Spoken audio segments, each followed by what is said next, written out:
the 15th, and this is the ELT125 section 1. And first, we start our session. We are going to play a game, and that game is called Two Truths and a Lie. And I think you have already played this game, but this time we're doing a celebrity edition because I really like celebrities, and I don't know if you can tell that. So the first celebrity in our list is Beyonce, and then we have 2 facts about her and 1 lie.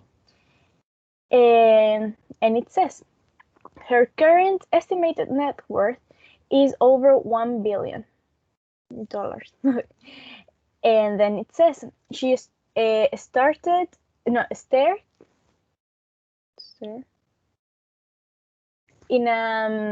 Austin Powers film.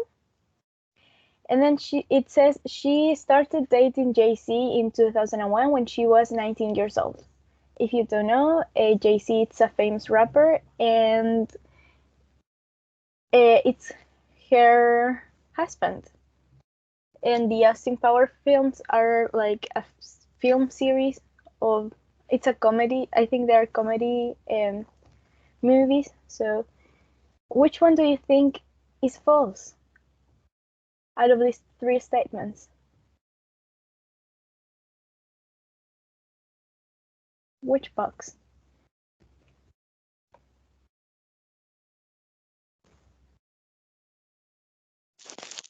I think the last one. Which one?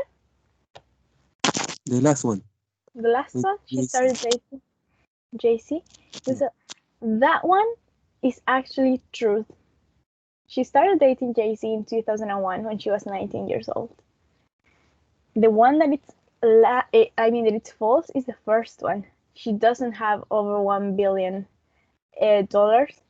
Last year, I think her estimated net worth was about $400 million,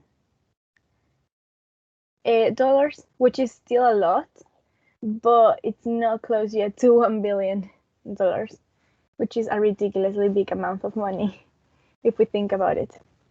So this is our second celebrity. Her name is Meghan Markle, and it says she met Prince Harry when the 2 vacationed at the same resort in Saint-Tropez.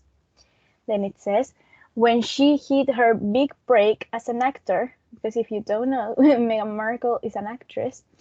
And when she hit her big break as an actor, she threw a party for her friends to give them all of her old inexpensive clothes. So she kept all her expensive designer clothes. And then it says she was 36-years old when she married Prince Harry of England.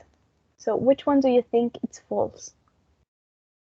The first, the second, or the third one?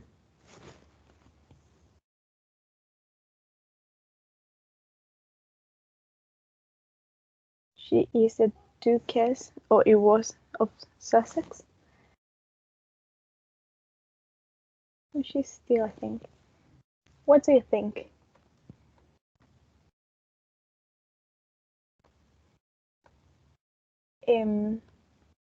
Natalia Correa? Can you speak, Natalia?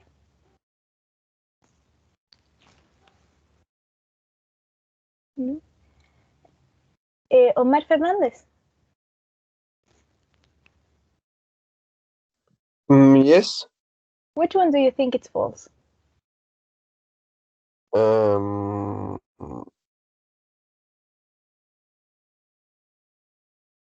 The second one, I guess. Yeah, it seems like a weird statement, or at least when I read it, I was like, yeah, this is kind of weird. Why would she throw a party just to give away her clothes, her inexpensive clothes? But that one is actually true. The one that is false is the first one, because she met Harry through mutual friends and not when they were on the same vacation spot in a resort in Saint-Tropez. So it was the first one. So it is kind of weird that she threw a party just to give away her inexpensive clothes. You ask me. Thank you very much. Now our next character, our next celebrity is Ariana Grande, or Grande. She's known for being a huge fan of musicals and Broadway.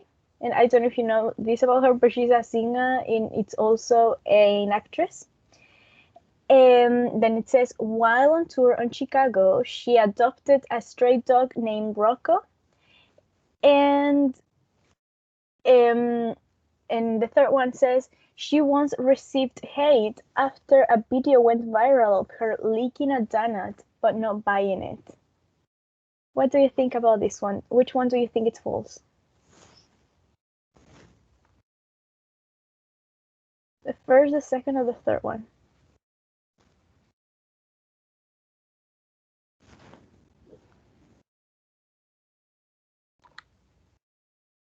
Héctor Espinosa? Which one do you think it's false? I think it is okay.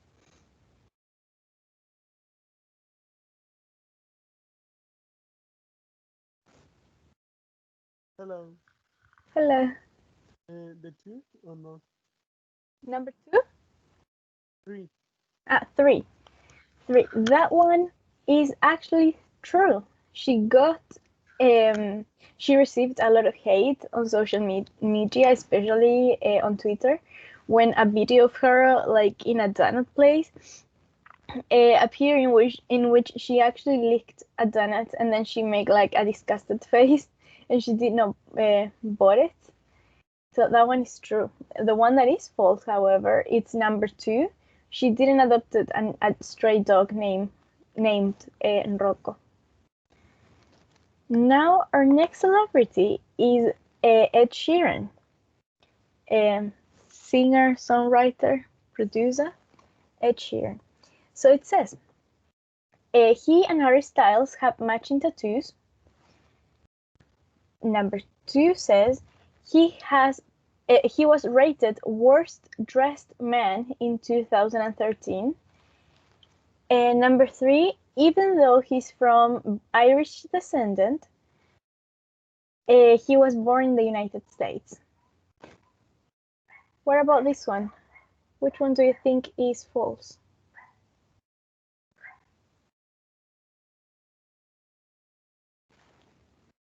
One, 2, or 3?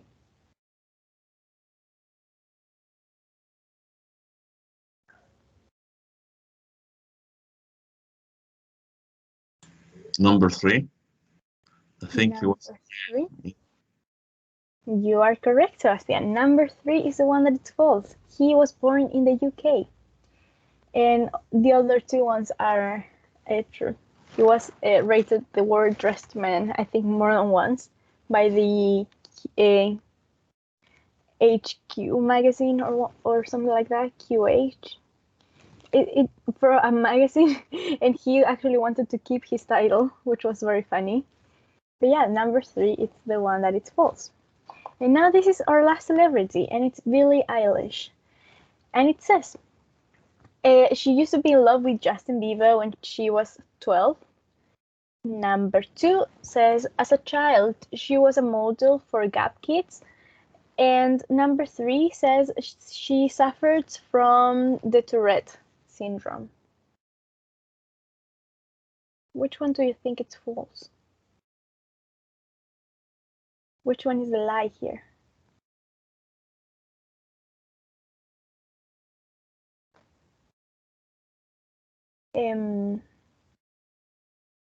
Marietta?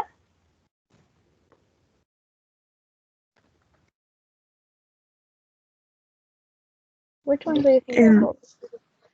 I think that is the third one. I don't know really. Do you know what Tourette syndrome is? Do you know what that syndrome is? It's about what happens to the people with that syndrome? Yes, I know, but I don't meet Billie Eilish. No. Okay. Yeah. In this case, she suffers from the Tourette syndrome, so that one is true. And if you haven't heard about it, I mean, I'm talking in general. If you don't know what a syndrome is about, is that people that suffer from these syndromes have uncontrolled movements or their bodies. They call them tics, and this movement come out of nowhere. And some of them can control them, but it's something that your body does like naturally, and they like, I don't know, they may like move their heads, or they can say sometimes words without wanting to say them. And Billie Eilish suffers from this syndrome, but she controls it most of the times, especially when she's doing interviews or shows. And in this case, the one that was false was number 2, because as a child, she wasn't a model for gap kids. She started in the music industry because a teacher asked her to sing a song, and that song was like uploaded to SoundCloud, and then it went viral. But she wasn't a child model. She was just a regular kid that had a very nice singing voice. Now we are going to move to our agenda for today. And in the first part, we are going to work with dialects of English, and we are going to talk once again about general Australian and New York English, which is a dialect we haven't talked about yet. Then we are going to have our break, and then we are going to talk about your reports, because as you know, and as you could be able to see on the LMS, you have a task. And the second hour is going to be about that. So if you have any questions, you may ask them during the second hour. Now, as I already told you, we are going to talk once again about General Australian. And it is important to remember that Australian has 3 main dialects and therefore accents. The most common one is General Australian. And also we have the Broad Australian. That was like the accent that Irwin,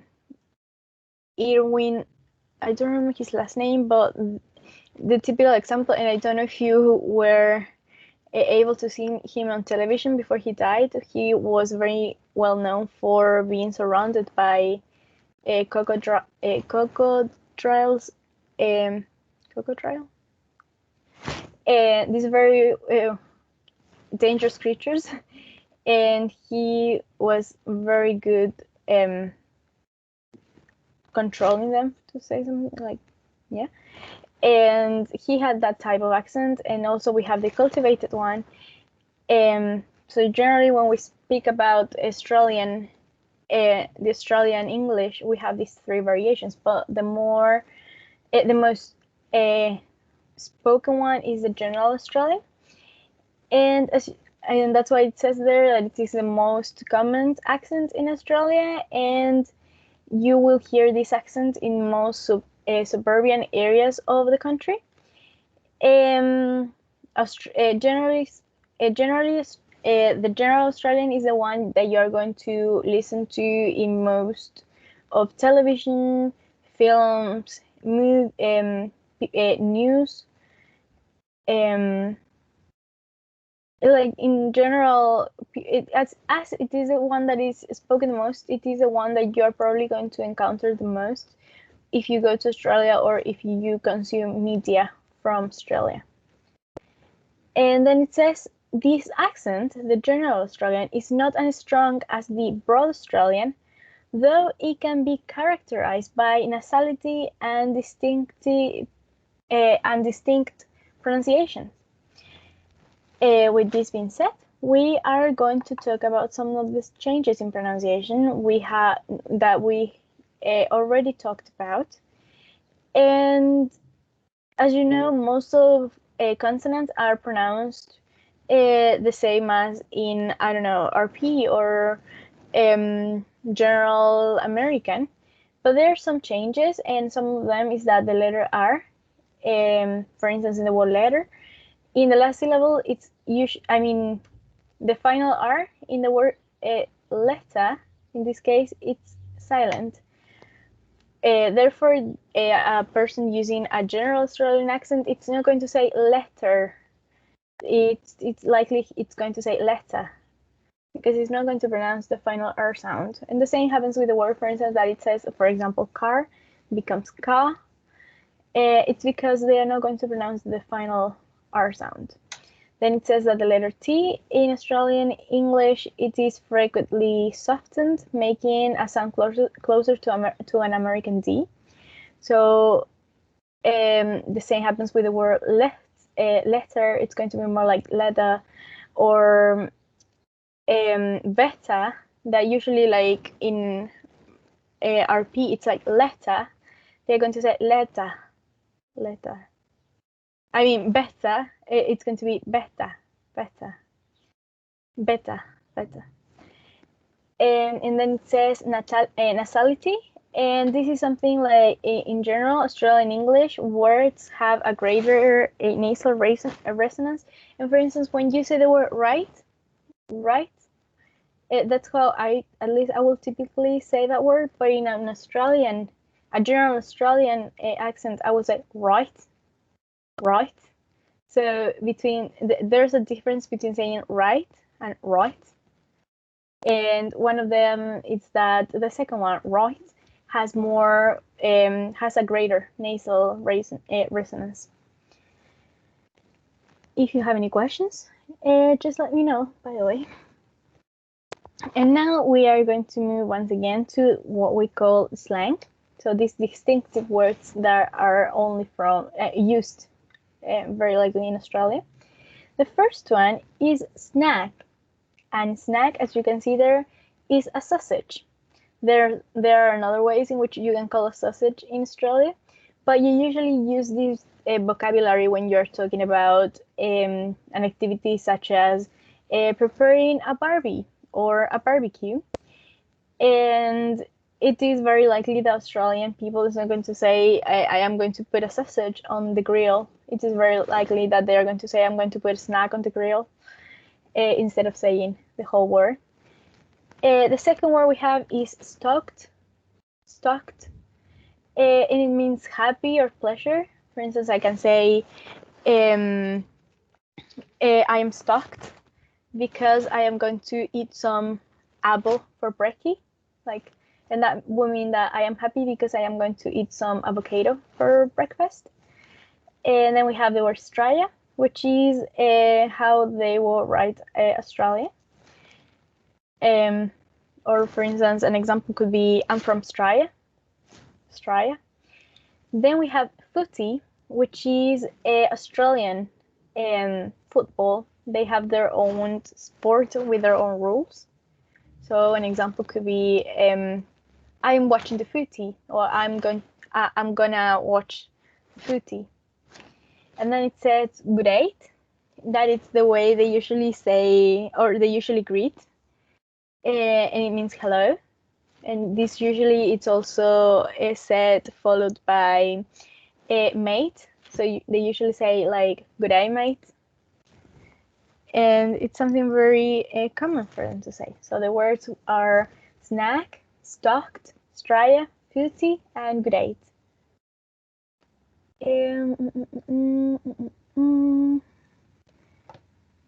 Mariano Lopez.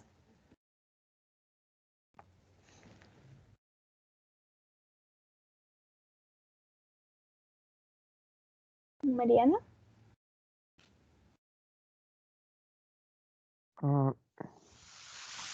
Can you hear me? Yes, I can. Can you repeat the 5 words we have there? Please. In which side? In the left side or right side? I have some. I'm not going to lie to you. I think this one it's the right side. Yes. Yes, Well, yeah, the right. Or is it the left? Left side is the first, and the right is. Okay. Thank you very much.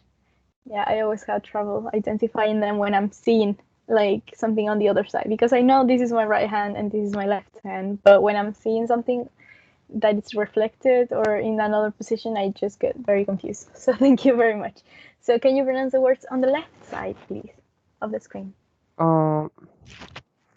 Snap, Stoke, Straya, Footy, Day, Good aid. Good Day. Good aid. Can you pronounce the last one once again? Good aid. Good Day. Good aid. Yeah. Thank you very much. Now we are going to watch a video that is not a long video, and please let me know if you cannot listen to the video, because as usual, Teams was telling me that it wasn't possible to play the audio. So if you cannot listen to the video, please let me know.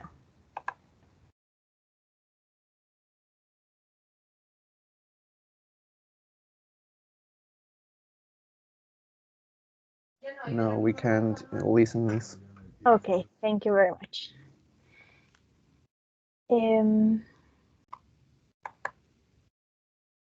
Just give me a second. Well, in the meantime, I am going to say that in this video, you are going to be able to see some people from Australia speaking about mainly general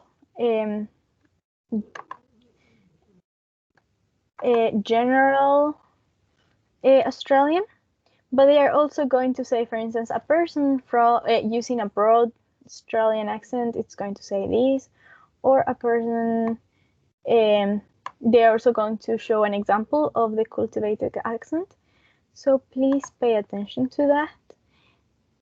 And I think now I can. So once again, please let me know if you cannot listen to the video. Generally speaking, there's three types of Australian accent. The first is the broad Australian accent, would be Yes, we can hear. example, Right, the typical Queensland accent, or the very... So I am going to play the video again. Generally speaking, there's three types of Australian accent. The first is the broad Australian accent, would be say, for example, the typical Queensland accent, or the very strong Australian accent. The rain in Spain falls mainly on the plain. The next would be the general Australian accent, which, for example, I speak. So it's a little bit more of a neutral, less strong Australian accent. The rain in Spain falls mainly on the plain. And then there's the cultivated Australian accent, or the received pronunciation. The rain in Spain falls mainly on the plain. So that's basically the three general types of Australian accent. Okay, so we've established there is such a thing as the Australian accent. What we're going to do now is demonstrate exactly how to do it. We'll probably offend someone here with any real luck. I would visualize a long, flat line. You know, like on a musical sort of score. So long. I'm sorry.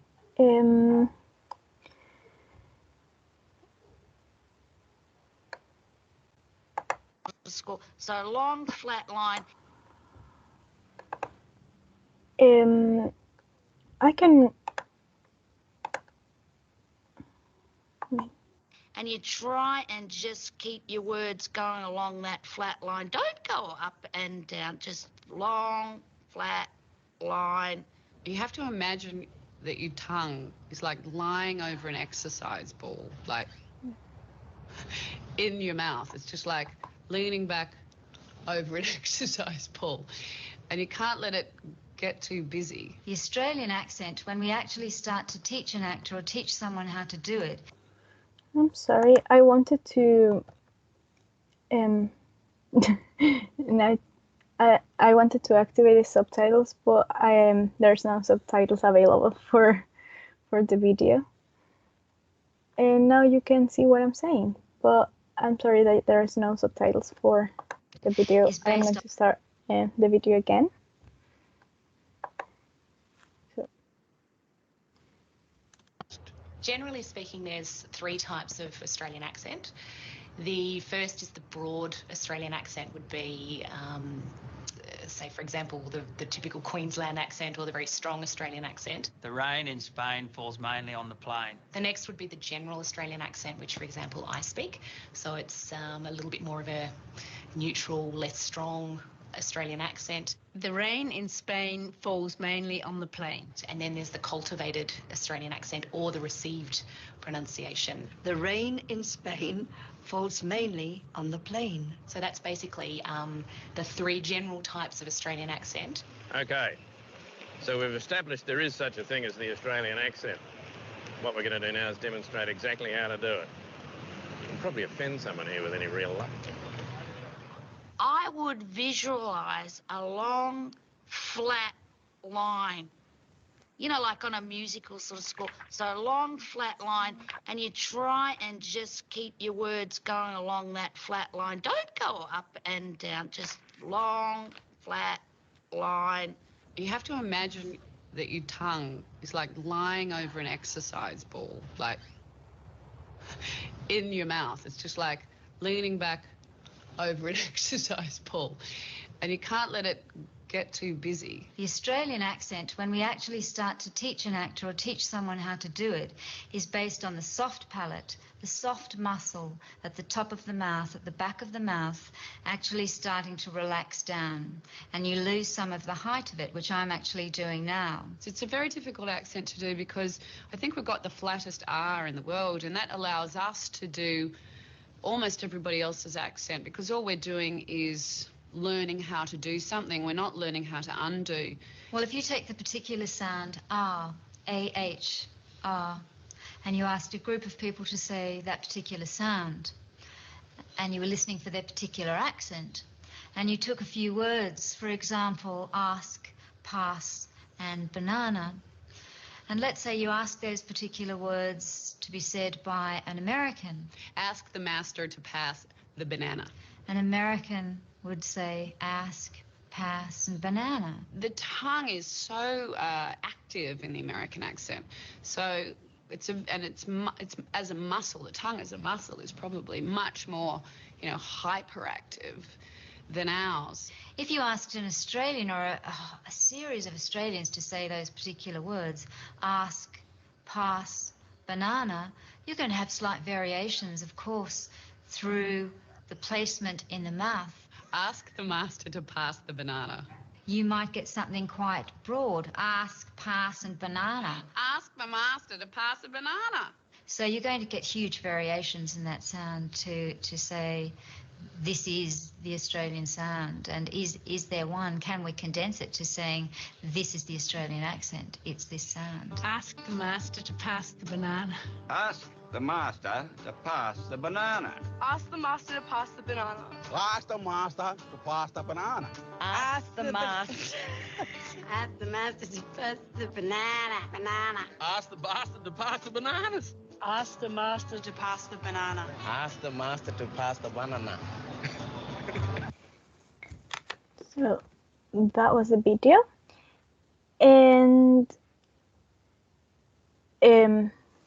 if you have any questions about the video, I'm sorry I played the video 3 times. I mean the beginning of the video like 3 times, but I was trying to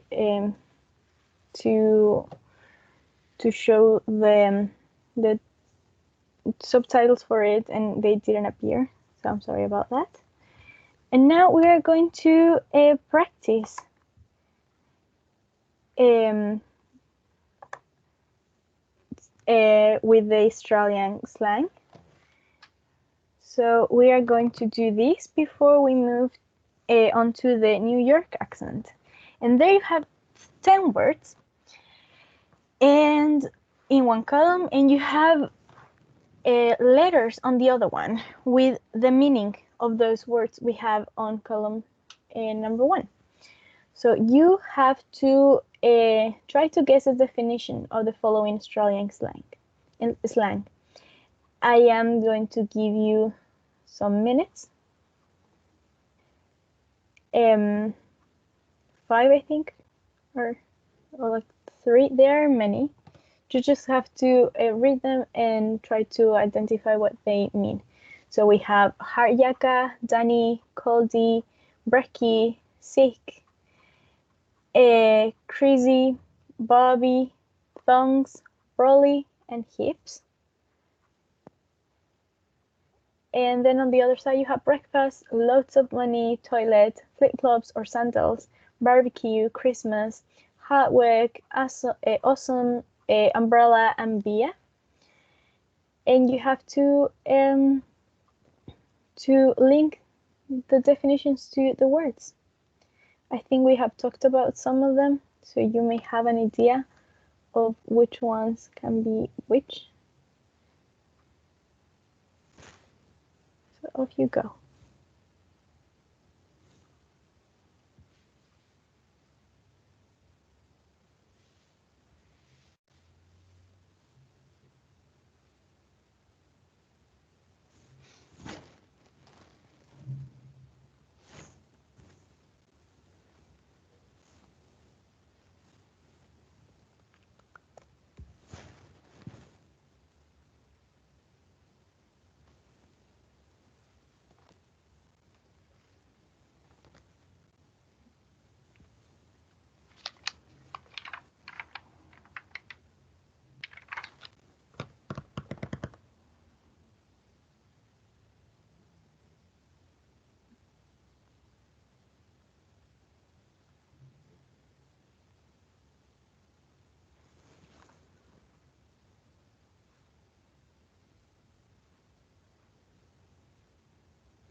Time's up. I am going to ask you now if you were able to guess the definition. It's okay if you're not sure, because this is just trying to guess the Australian slang. And the first one, Camila Gonzalez.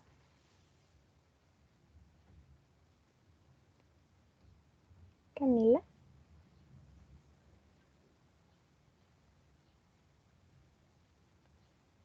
No? Diego Farias. Were you able to link any of these definitions to their Australian slang?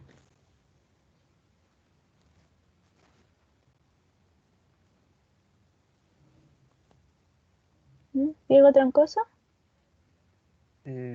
Yes. The number 7. Okay, Barbie number with 7. barbecue. That's right.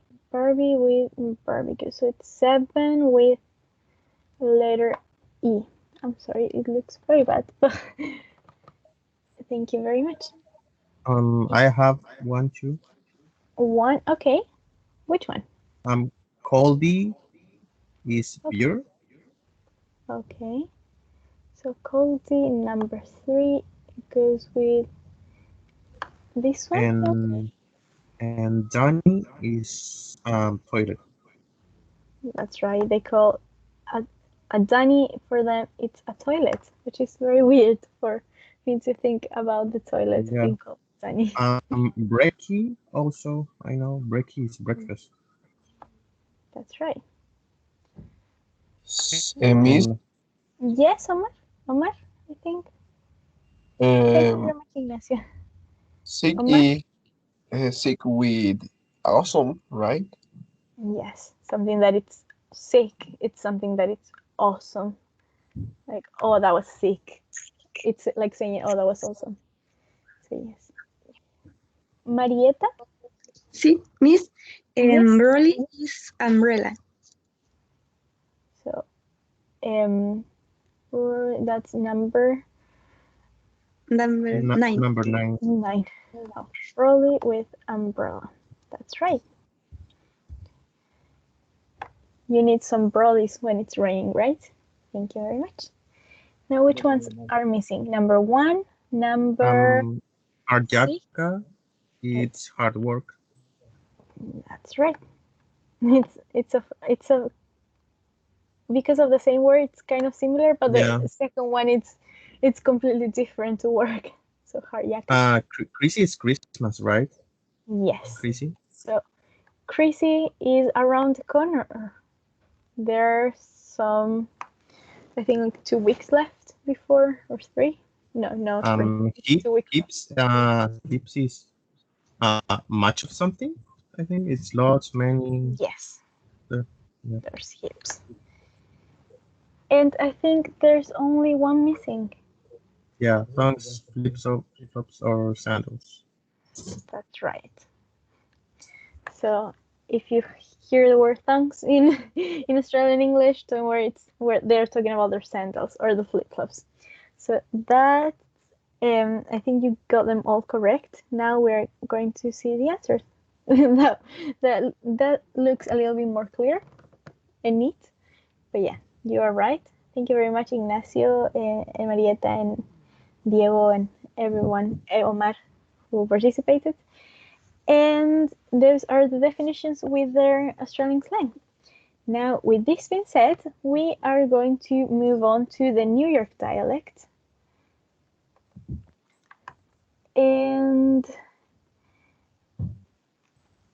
I am going to read this one, and then I'm going to ask you for help.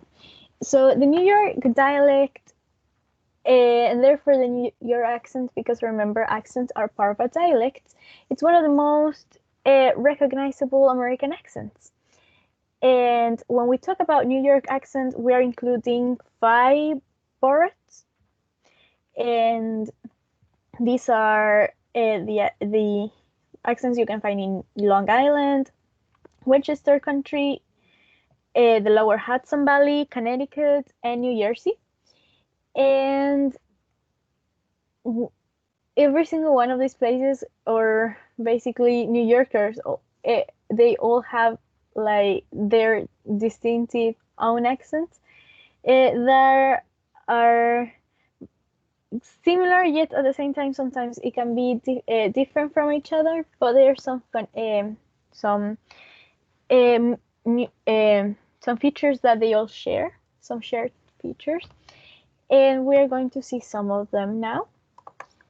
And just like we did with the previous dialect, we are going to also revise some slang.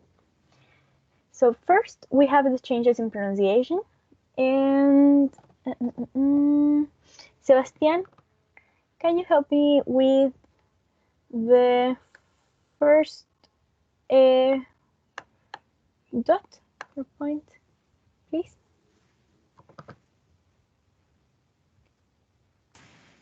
Okay. New York accent. Changes in pronunciation. The addition of the U sound. Was on. New Yorkers may add wu to vowels. This is often done to words containing a sound. A word like coffee will be pronounced coffee.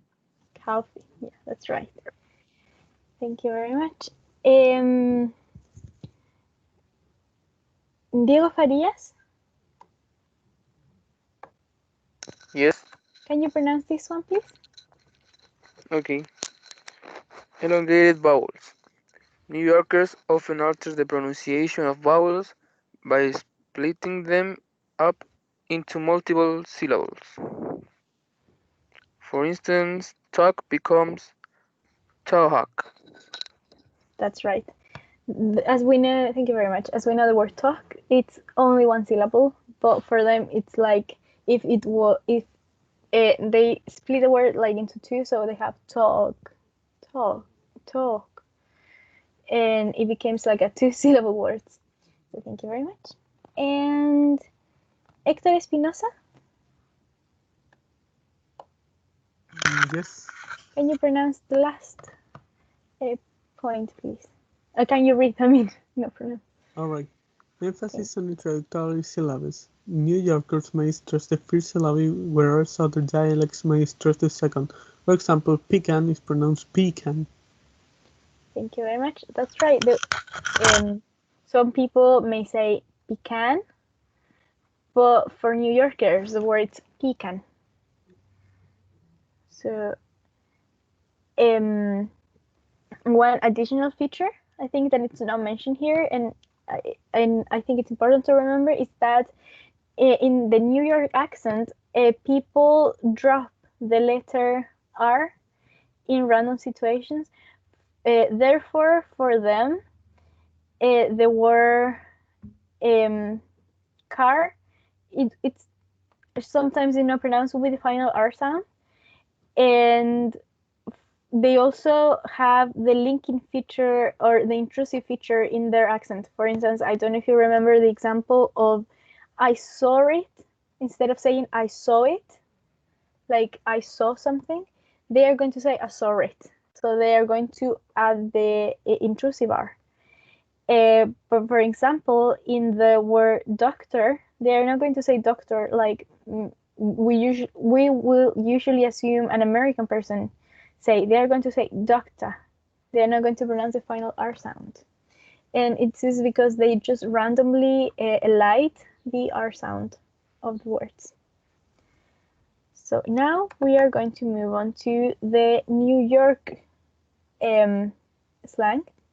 And here we have 1, 2, 3, 4, 5 words. The first one is bodega, and it is a small shop or store, and that's basically the Spanish word, if you ask me, bodega. Then we have WAP, that means money. Then we have whip, that it's something that's an expensive or luxurious car. And then we have tight, that's angry or mad, and brick, that it's very cold or freezing. So you can say, oh, it's bricking. I mean, the weather today, it's very brick, or it's bricking outside. And it means it's very cold. Today, it's not a bricky day, for example. So you can say, and the first one was very interesting for me because they pronounce the words bodega. Like you will assume an English-speaking person will pronounce the word, that word that it's basically, the pronunciation will be more similar to what we will pronounce, and that's, like I already said, a small shop store. So bodega, whip, tight, and break. Pia?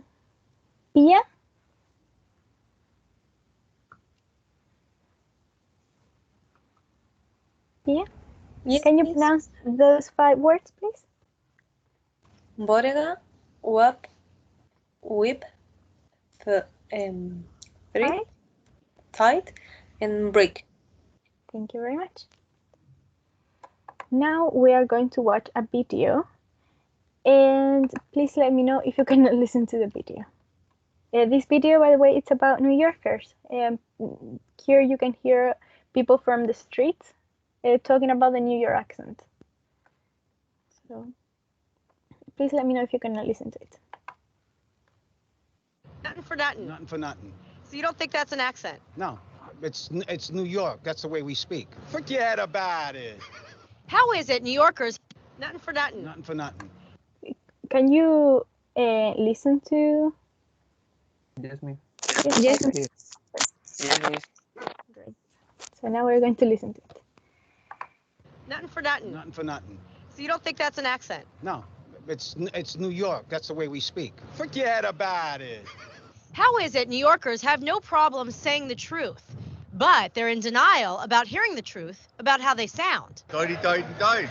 How you doing? Get the out of my car. I got a bone to pick with you. Well, Bronx native Heather Quinlan is investigating just that with her new documentary exploring the roots of various New York accents. When people think New York accents, they think more Italian New York accents, like Robert De Niro or... She's been breaking my balls for about an hour, asking me about every goddamn accessory in this country. Heather went in thinking that accents differed from neighborhood to neighborhood and borough to borough. Is there a Brooklyn Heights accent that's different from a Canarsie or an East New York accent? It's a little more bourgeois, more landowner type of accent. But what this Irish American discovered is that the New York accent is more ethnic than geographic. Oil would be Earl. Santa Claus with Santa Claus. I have a tinge of an Irish New York accent, and I think it's actually more nasal. It's sort of Jimmy Cagney, sort of Archie Bunker. Don't listen to him. He's a kind of a meathead, Mr. Davis. I was friends with a lot of Italians, and I'm Puerto Rican. They can't tell, so they always thought I was Italian. These Argentinian tourists are convinced that every Jewish woman from New York sounds like Fran Drescher. When I see someone that speaks like the nanny, I can tell that it's from New York. You really do talk like that. Who would make this up? I don't say talking, I say talking. Well, I can mispronounce things once in a while. I say Florida, not Florida. But if this theory holds true, why is it I can fool New Yorkers into thinking I'm a native? You have a sense of confidence. That's why they think you're from New York. Not for nothing, but Heather hopes everyone will walk away with the same message. Even though the accent might come off at first as sort of ugly and gruff, there's a certain beauty about it and a certain charm that's the same as New Yorkers. I must have like the thickest Brooklyn accent in the world because people know where I'm from automatically. Emily Francis, Pix 11 News. So that was the video. And as you could be able to see, there are many different ways in which New Yorkers pronounce words, and it varies from person to person, basically, like we talked at the beginning. So now we're going to do the same practice as we did in the previous exercise, and this is going to be the last exercise we do before the break. So you have 10 words once again, and then you have the on the other column you have the meaning. So we have kid or son, Schwitz, damp, Gotham, thirsty, spaz, juice, cup, bagging, and crusty. And on the other side you have New York City, to be aggressive, buy or purchase, a carrying a term for a close friend, the plural of you, sweat, desperate for something, to act crazy, really or very, and dirty and unclean. So these are the words. Now you can try to guess the definition. And once again, if you are not sure about your answer, it's okay, because we are trying to guess the definition of the following slang, New York slang.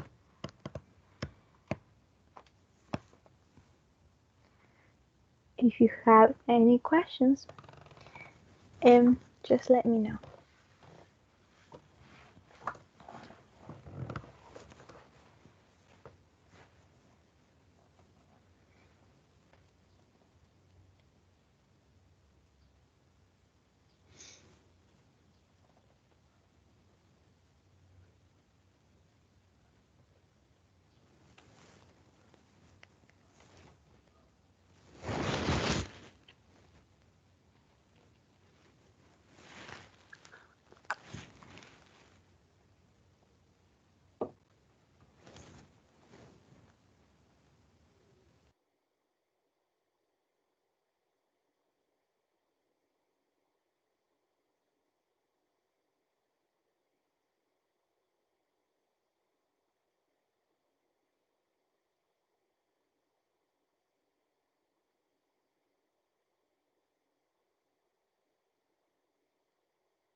So time's up. Were you able to guess any of the 10 words we have there on the first column on the left side? Gotham, it's with the letter A. New York City. That's right. I think you can see this in movies a lot or in series. Yes. Thank Ignacio? Yeah. Thirsty. No, sorry. Crusty. Crusty could be You can say, for sorry, no. instance. Yeah, no. It was his son is carrying germ for a close friend. Yes, that's right. You can say, for instance, that that place looks crusty. Yeah. No, I was thinking about thirsty. Is desperate for something, right? Yes. When you think about thirsty, you in the case of your accent, it's not just about being dehydrated or wanting water. In this case, No, it's like, I've heard it in many contexts before. That's why. Yeah.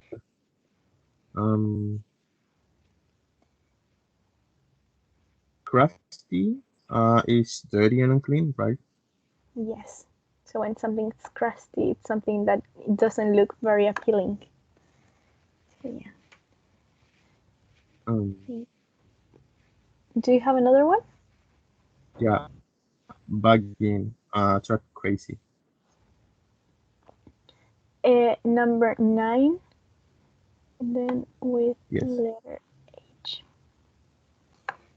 Biking. That's right. So we have number 2, 3 now. 2, 3, 6, 7, and 8. The number 7 could be with letter E, right? Yes. Sound like use. Yeah, that's right. It is a plural of you. Use. You can say you to refer to one person or to many people. Like when I ask you, do you have the answer? Or in that case, I am talking to all of you, not just one person. And in that case, they can say, do you have the answer? Or something like that. So yeah. Now we have then number 2, 3, 6, and 8.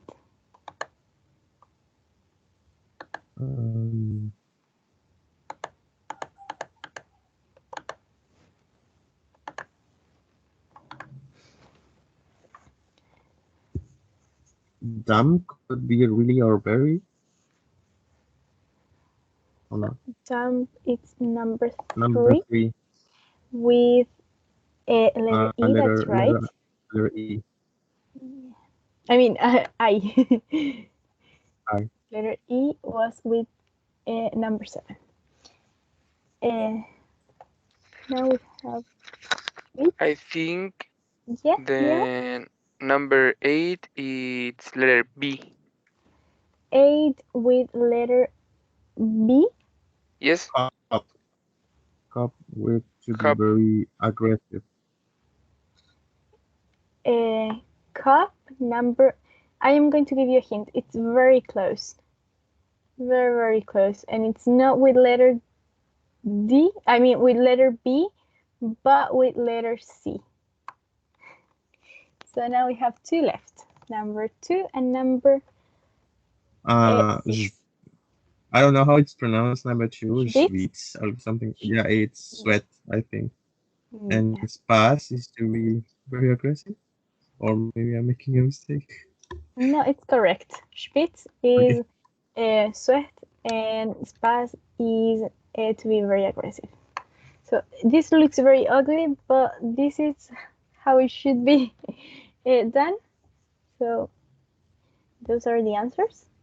And thank you very much for your help. It was very useful, Diego and Ignacio. So if you have any questions before the break, just ask them now. I don't know if you were able to notice, but the people from New York pronounce their words like on the on this part of the mouth, whereas the people from Australia were articulating their words like more on the back of the throat. So I noticed that while I was watching the videos, and I thought it was something interesting for you to know. And if there are no questions, Ignacio, do you want to say something? No, sorry, I misclicked.